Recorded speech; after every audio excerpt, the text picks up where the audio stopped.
दोस्तों, मैं फजल हुसैन अपने चैनल में आपका स्वागत वेलकम करता हूं।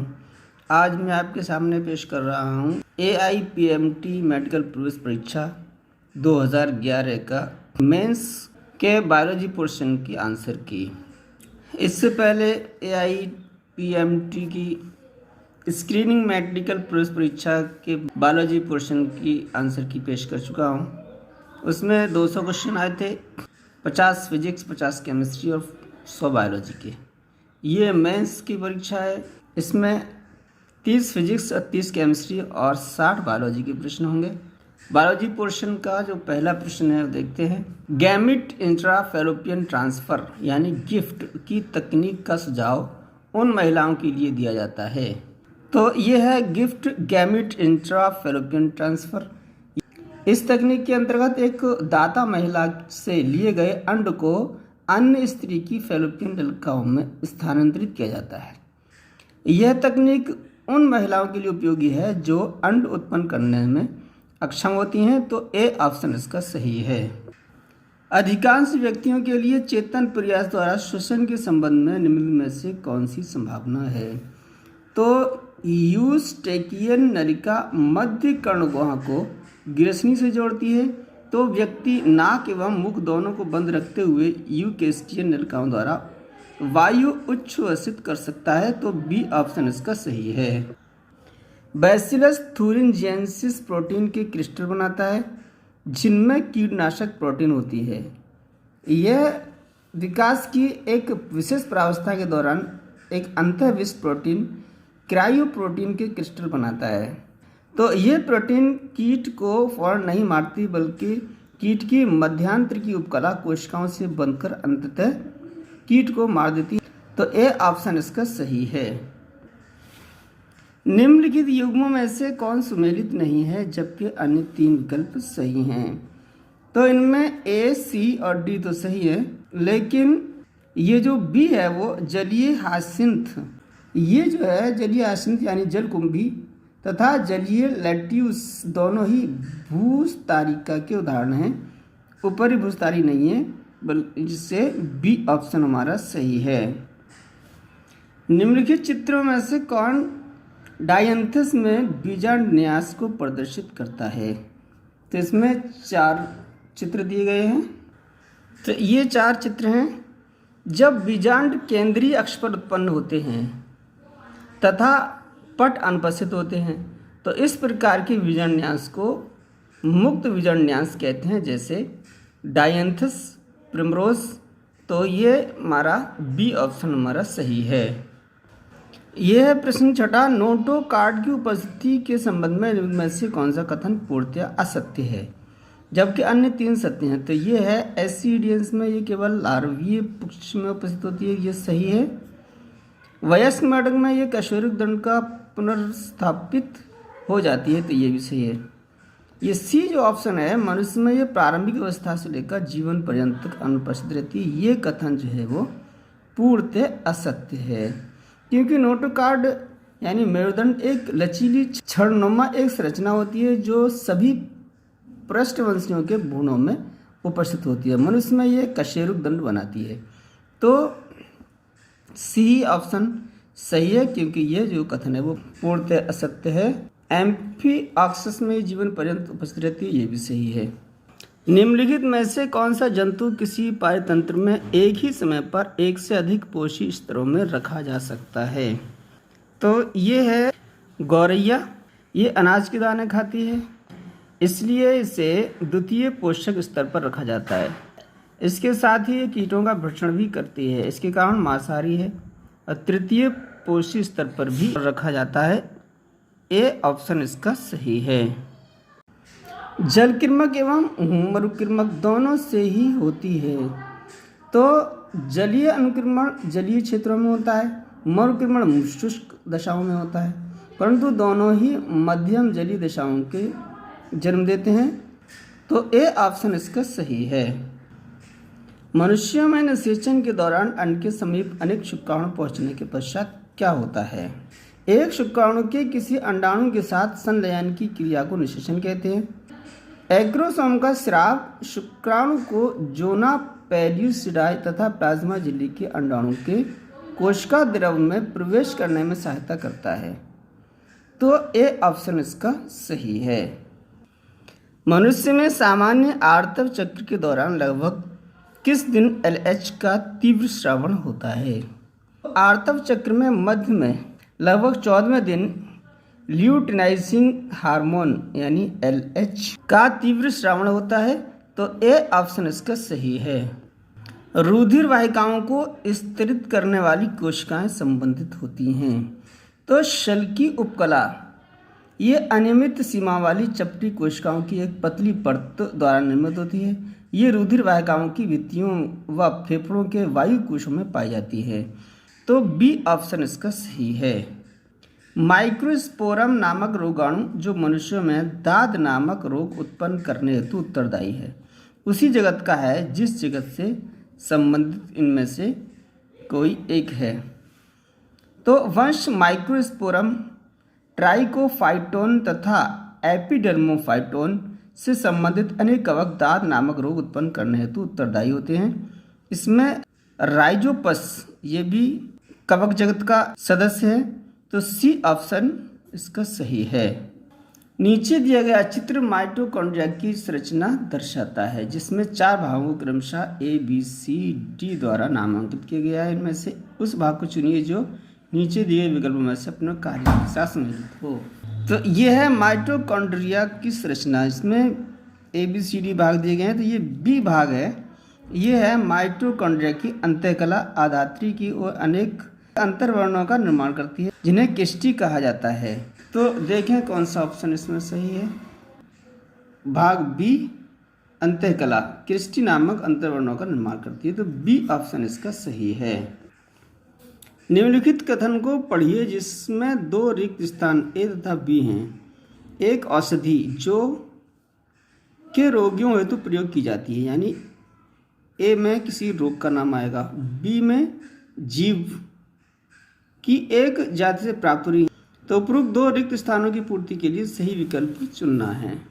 तो देखें, साइक्लोस्पोरिन एक जैव सक्रिय अणु है जिसका प्रयोग अंग प्रत्यारोपण वाले रोगियों के लिए एक इम्यूनोसप्रेसिव कारक की भांति किया जाता है। यहाँ पर आएगा अंग प्रत्यारोपण, ये रोगियाँ रोग का नाम है। यहाँ बी में आएगा ट्राइकोडर्मा पॉलीस्पोरस नामक कवक द्वारा उत्पन्न होता है। ये जो रोग है वो ट्राइकोडर्मा नामक पॉलीस्पोरस नामक कवक द्वारा उत्पन्न होता है। तो देखें, ये है अंग प्रत्यारोपण ट्राइकोडर्मा। तो बी ऑप्शन इसका सही है। आरएनए के पूरक की साइलेसिंग निम्नलिखित में से निमेटोड के लिए प्रतिरोधी ट्रांसजेनिक जंतुओं के निर्माण हेतु प्रयोग की जाती है। तो बी ऑप्शन इसका सही है। मध्यावस्था में गुणसूत्र तर्क जंतुओं से निम्नलिखित के द्वारा जुड़े रहते हैं। तो ये हैं हमारे काइनेटोकोर छोटी डिस्क की आकृति वाली प्रोटीन संरचनाएं हैं। ये संरचनाएं ऐसे स्थलों पर कार्य करती हैं जहां तर्क तंतु कोशिकाओं के केंद्र की ओर गति करते हैं। जहां तर्क तंतु कोशिका के केंद्र की ओर गति करने वाले गुणसूत्रों से जुड़े रहते हैं। तो सी ऑप्शन इसका सही है। जैविक कृषि के बारे में निम्नलिखित कथनों पर विचार कीजिए। तो जैविक कृषि में केवल प्राकृतिक रूप से उत्पादित अदा यानी इनपुट्स जैसे सड़ी खाद आदि का ही प्रयोग किया जाता है। तो ये है दूसरा जो कथन है वो सही है। कीटनाशक एवं यूरिया का प्रयोग नहीं किया जाता है। तीसरा जो कथन है वो भी सही है। बाकी पहला गलत है और विटामिन तथा खनिजों के प्रचुर शब्द उत्पन्न किया था ये भी गलत है। तो देखें, उपरोक्त में सही कथन है दूसरा और तीसरा। सी ऑप्शन इसका सही है। मानव ग्रहणी में पहुंचने वाले अग्न्याशयी रस का एक संघटक है। तो ये है ट्रिप्सिनोजन। ये अग्न्याशयी एंजाइम ट्रिप्सिन का पूर्ववर्ती रूप है। तो ए ऑप्शन इसका सही है। निम्नलिखित की उपस्थिति में मेंढक मनुष्यों से भिन्न है। तो मेढक में RBC यानी लाल रुधिर कणिकाएं केंद्रक युक्त होती हैं, जिन्हें एरिथ्रोसाइट भी कहा जाता है। मनुष्य में परिपक्व अवस्था में RBC केंद्रक रहित होती हैं। तो सी ऑप्शन इसका सही है। निम्नलिखित विकल्पों में से कौन एक रोग, उसके कारक, जीव एवं संक्रमण की विधि का सही मेल प्रदर्शित करता है? तो ये है हमारा न्यूमोनिया। ये स्ट्रेप्टोकोकस न्यूमोनियाई नामक जीवाणु मनुष्य में न्यूमोनिया नामक रोग उत्पन्न करने के लिए उत्तरदायी होता है। स्वस्थ मनुष्य को इसका संक्रमण किसी संक्रमित व्यक्ति द्वारा छोटी लारीय बूंदों द्वारा हो सकता है। तो बी ऑप्शन इसका सही है। सहचर कोशिकाओं का कार्य होता है। तो सहचर कोशिकाएं चालनी तत्वों में सक्रिय रूप से सुक्रोज भरने का कार्य करती हैं। तो डी ऑप्शन इसका सही है। पौधों या ड्रोसोफिला में परीक्षार्थ संकरण 2 F1 संकरों के बीच कराया जाता है। बी ऑप्शन इसका सही है। कुछ संवहन पुलों को खुले प्रकार का कहा जाता है क्योंकि ये दारू एवं पोषवाह के मध्य योजी ऊतक प्रदर्शित करते हैं। तो सी ऑप्शन इसका सही है। माइटोकॉन्ड्रिया में प्रोटीन एकत्रित होते हैं। तो माइटोकॉन्ड्रिया के अंतरकला स्थान में प्रोटॉन युग्म एकत्रित होते हैं। तो सी ऑप्शन इसका भी सही है। केंचुए द्वारा डेट्राइट्स को छोटे कणों में तोड़ने की प्रक्रिया कहलाती है। तो डेट्राइट्स यानी पौधों एवं जंतुओं के मृत अवशेष, इनको अपरदभोजी जंतुओं जैसे केंचुआ, इनके द्वारा छोटे छोटे कणों में तोड़ना विखंडन कहलाता है। तो बी ऑप्शन इसका सही है। जालिकावत शिरा विन्यास वाली चक्रीय सरल पत्तियां पाई जाती हैं। तो जब किसी तने और इसकी शाखाओं पर पर्व संधि से 2 से अधिक पत्तियां निकलती हैं और एक चक्र का निर्माण करती हैं, इसे चक्रीय पर्णविन्यास कहा जाता है, जैसे एल्स्टोनिया तथा नीरियम। तो डी ऑप्शन इसका सही है। शकरकंद समजात होता है। तो शकरकंद और सलजम ये दोनों ही रूपांतरित जड़ें हैं। शकरकंद कंदिल अपस्थानिक जड़ है और सलजम जो है वो तर्क रूपी मूसरा जड़। तो डी ऑप्शन हमारा सही है। निम्नलिखित पर अध्ययन द्वारा DNA के आनुवंशिक पदार्थ होने का असंदिग्ध प्रमाण प्राप्त होता है। तो DNA एक आनुवंशिक पदार्थ है। इसका असंदिग्ध प्रमाण अल्फ्रेड हर्शे तथा मार्था चेज़नी प्रयासों से प्राप्त होता है। तो जीवाणुवीय विषाणु, ये डी ऑप्शन इसका सही है। सही अथवा गलत के रूप में निम्नलिखित 4 कथनों पर विचार कीजिए। जो पहला कथन है वो असत्य है क्योंकि लिवरवर्ट की तुलना में मांस में बीजाणुविद अधिक विकसित होता है। तो ये कथन असत्य है। साल्विनिया विषम बीजाणु होता है, ये कथन सही है। बीज धारण करने वाले सभी पादपों में जीवन चक्र डिप्लॉन्टिक प्रकार का होता है, ये भी सही है। पाइनस एक उभय लिंगाश्रयी पादप है जिसमें नर और मादा शंकु एक ही पौधे पर अलग अलग शाखाओं पर उत्पन्न होते हैं। तो ये कथन भी जो है असत्य है। इसमें दिया है पृथक पृथक वृक्षों पर उत्पन्न होते हैं। तो पहला और चौथा जो कथन है वो असत्य हैं। तो उपरोक्त में असत्य कथन है पहला और चौथा। बी ऑप्शन इसका सही है। सामान्य मेढक राना टिग्रिना के संबंध में निम्नलिखित 4 कथनों पर विचार कीजिए तथा सत्य के लिए टी एवं असत्य के लिए एफ कथनों को सही प्रकार से बताने वाले विकल्प का चयन कीजिए। पहला कथन है, यदि कुछ दिन तक इसका मुख बलपूर्वक बंद रखा जाए तो शुष्क भूमि पर यह ऑक्सीजन की कमी के कारण मर जाएगा। ये कथन वो सही है यानी ट्रू है।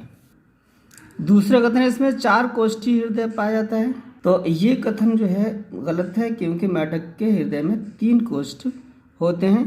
तो ये जो है हमारा फॉल्स एफ दे दिया है। शुष्क भूमि पर यह यूरियोटिलिक जंतु से यूरिकोटिलिक जंतु के रूप में परिवर्तित हो जाता है, ये भी फॉल्स है। यह मेढक यूरिया का उत्सर्जन करता है। यूरियोटिलिक जंतु है जो कभी भी यूरिकोटिलिक जंतु में परिवर्तित नहीं होता है। इसका संपूर्ण जीवन चक्र तालाब के जल में संपन्न होता है, ये भी सही है। तो पहला टी, दूसरा F, F T, T F F T यानी पहला ही ऑप्शन हमारा सही है। तो दोस्तों इस वीडियो में बस इतना ही। ये हमारा AIPMT मेंस मेडिकल प्रवेश परीक्षा का पेपर है, जिसमें बायोलॉजी सेक्शन है। इसमें 60 प्रश्न आए हैं। 30 प्रश्न का आंसर मैंने इसमें दे दिया है। तो 31 से 60 तक के आंसर हम अगले वीडियो में लेकर हाजिर होंगे। तो मेरे चैनल को सब्सक्राइब करें, शेयर करें और कमेंट करके बताएं कि वीडियो आपको कैसा लगा। जो लोग हिंदी मीडियम से इनकी तैयारी कर रहे हैं उनके लिए शेयर करें। सारे जहाँ से अच्छा हिंदुस्तान हमारा, हम बुलबुलें हैं इसकी ये गुलसिता हमारा।